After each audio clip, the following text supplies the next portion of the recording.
We're TTB, the Alcohol and Tobacco Tax and Trade Bureau.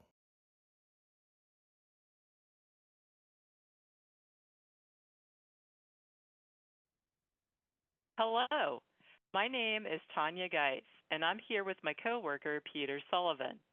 Welcome to TTB's tutorial on how to submit your TTB Form 5130.A, Pilot Brewer Excise Tax Return for First Semimonthly Period, also known as Pilot Form A. Pilot Form A is used for pilot participants who are semi-monthly filers submitting their return for the first half of the month. No operational report information is needed for Pilot Form A. Operational report information will be required when submitting Pilot Form B. For participants who are semi-monthly filers, Pilot Form B is a tax return for the last period of the month and an operational report for the entire month. A separate webinar is available on Pilot Form B. Please take note of the hyperlink to the instructions for TTB Form 5130.Pilot A located in the middle of the page that provides step-by-step instructions on how to complete this return. These instructions are available on each screen as you progress through the form, and we encourage you to refer to them at any time. If you are discontinuing your business and this is your final return, you cannot use this form. You must submit Pilot Form B. You can click Preview Form at the bottom left-hand corner of the page if you would like to see what a blank Pilot Form A return looks like. If you have any questions or concerns, click the We're Here to Help tab at the bottom of the page, and the phone number for TTB's call center will appear. Let's file your Pilot Form A return. Click Continue to the form.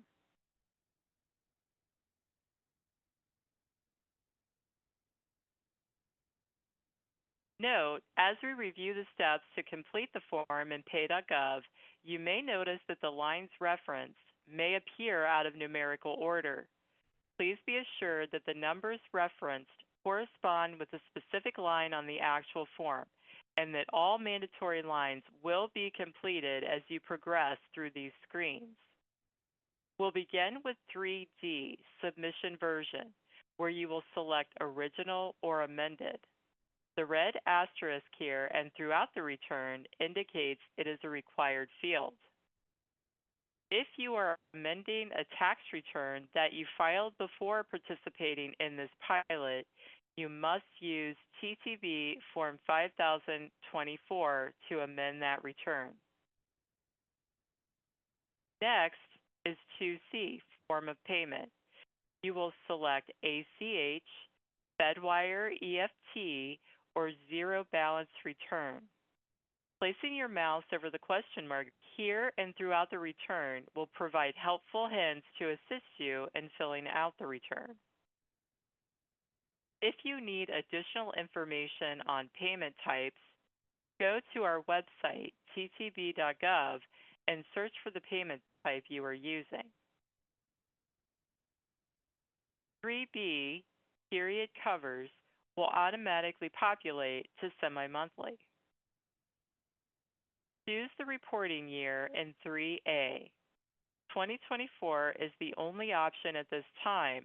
However, the new year will automatically appear in the drop-down list in January.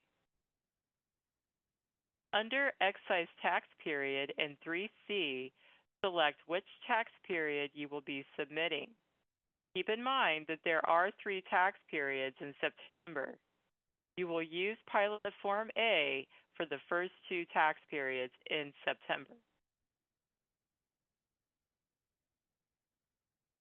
The serial number on line 1 then automatically populates once you have selected the excise tax period. ER stands for tax return, followed by the year and serial number that corresponds with the tax period. Next, enter your brewer's notice number, also known as your registry number, on line 4. Then tab over and enter your 9-digit employer identification number or EIN on line 5. Line 6A, brewery contact name, should already be populated with your name since you are logged into pay.gov to submit the return. The person whose contact information is listed must have authority on file with TTB to speak on the brewery's behalf. Enter the brewery contact's phone number in 6B and the brewery contact's email address in 6C.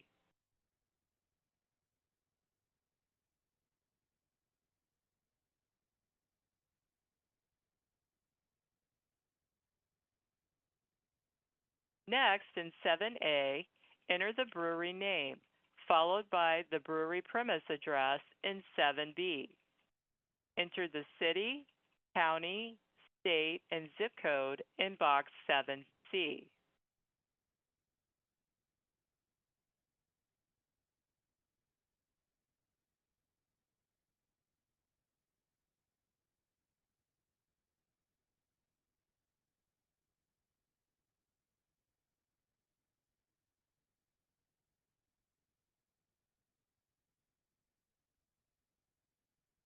You may have increasing and or decreasing adjustments.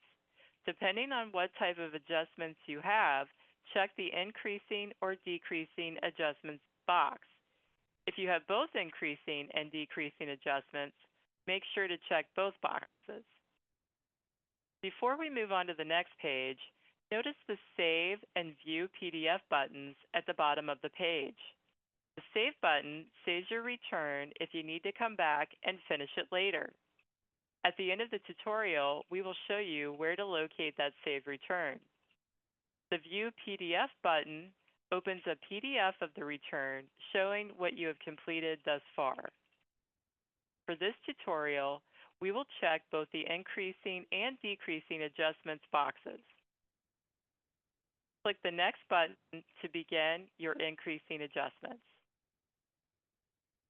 There are 3 types of increasing adjustments available to select in this field: approved alternate method, failure to obtain proof of export within 90 days, and unexplained shortages. After selecting the type of increasing adjustment, tab over to provide your supporting information. Place your mouse over the question mark or refer to the instructions if you are unsure what type of supporting information is needed. Next, enter the quantity of barrels and select the applicable tax rate for that increasing adjustment. The tax due will automatically calculate. If you need to add more than one increasing adjustment, click the Add Another box. If you need to delete an increasing adjustment, just click the red box on the right-hand side to delete that entry. Line 20, Total Increasing Tax Due, will automatically calculate with your increasing adjustments. Next, if you know the amount of any interest and penalties due in connection with your increasing adjustments, enter them on lines 21 and 22. Or enter 0 if you do not know the amounts. You can also contact TTB to obtain official penalty and interest calculations. Line 23 will then calculate the totals from lines 20 through 22. Now let's move on to decreasing adjustments. Click Next to continue.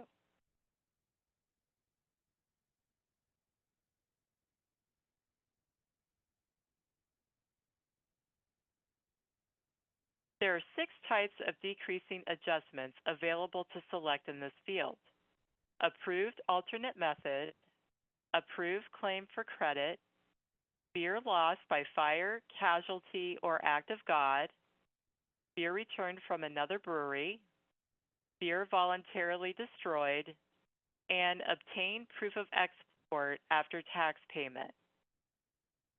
After selecting your decreasing adjustment, tab over to provide your supporting information and the amount of adjustment for the period. If you selected Approve Claim for Credit as your decreasing adjustment, you will also need to enter the approved claim amount and balance left on the claim that is available for this return period. If you need to add more than one decreasing adjustment, click the Add Another box. If you need to delete a decreasing adjustment, click the red box on the right-hand side to delete that entry. Line 27, Total Decreasing Tax Adjustments, will automatically calculate your decreasing adjustments. Now it's time to calculate your tax liability. Click Next to continue.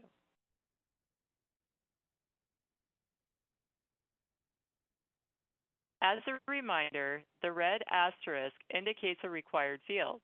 If any line item does not apply to you, enter a 0. Line 8 is for beer produced and removed at $3.50 per barrel. Check the box if you are eligible for this rate, then enter the amount of barrels removed. Your tax due is then automatically calculated. Line 9 is for beer produced and removed at $16 per barrel. Check the box if you are eligible for this rate, then enter the amount of barrels removed. And line 10 is for beer produced and removed at $18 per barrel. Enter the amount of barrels removed. Remember, if line 9 or 10 does not apply to you, enter a 0. Line 11 automatically calculates the total of lines 8 through 10.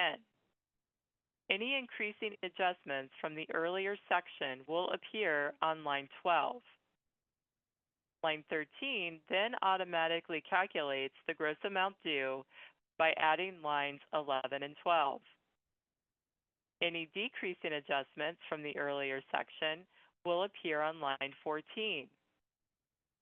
Line 15 then automatically calculates the amount due for this return based on the amount shown on line 13 minus the amount on line 14. Finally, in 2B, Amount Paid with this submission, enter the amount you are paying with this return. Please keep in mind if you are paying through Fedwire and/or EFT and not ACH, you will still need to put in the amount you are paying on this line item. Click Next to continue. Now it's time to sign your return. Make sure to read the Under Penalties of Perjury statement and check the Under Penalties of Perjury box. Lines 28, 30, and 31 should already be filled in with your name, an electronic signature via pay.gov, and the current date.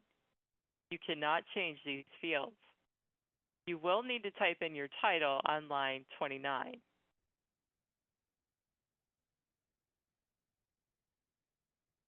If you selected ACH but are paying outside of the pay.gov portal, check the box in front of Check Here if you are not submitting a payment with this return. This will bypass the payment information screen. Click Continue.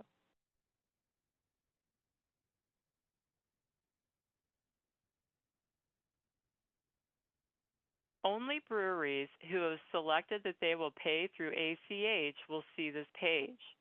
If you are paying your tax liability through Fedwire, EFT, or have a zero balance return, you will not see this page and will be taken straight to the Review and Submit page. The payment amount, payment date, and account holder name will already be filled in for you. As a reminder, it takes one business day for your ACH payment to process, so your official payment to TTB will always be one day after the date you submitted your payment. If your payment is late, you may owe penalties and interest, so make sure to keep this time frame in mind when submitting your ACH payment. From the drop-down menu, Select one of 4 account type options: business checking, business savings, personal checking, or personal savings. Type in your bank's routing number, type in your account number, and then confirm it by re-entering it in the next field. If for any reason you need to go back to the beginning of the return, click Return to Form at the bottom of the page, and you'll be taken back to the first page of your return. Now, click Review and Submit Payment.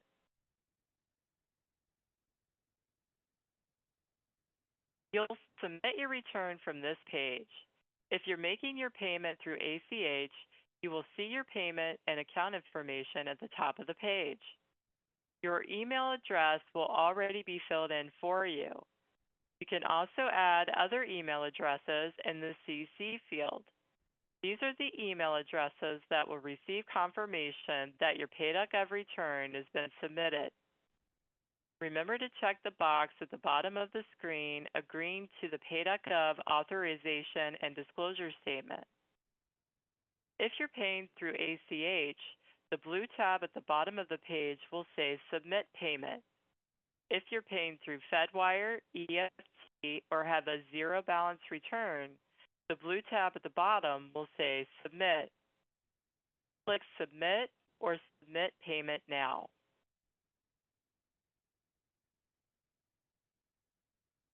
This final page confirms your Pilot Form A return submission. You can print out a copy of your completed return by following these steps. Click My Account in the top right-hand corner of the page. Next, click My Forms. You will then see a Submitted tab and a Save tab. Click the Submitted tab.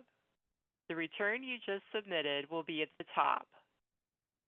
Click View PDF on the right to open, view, and print your return.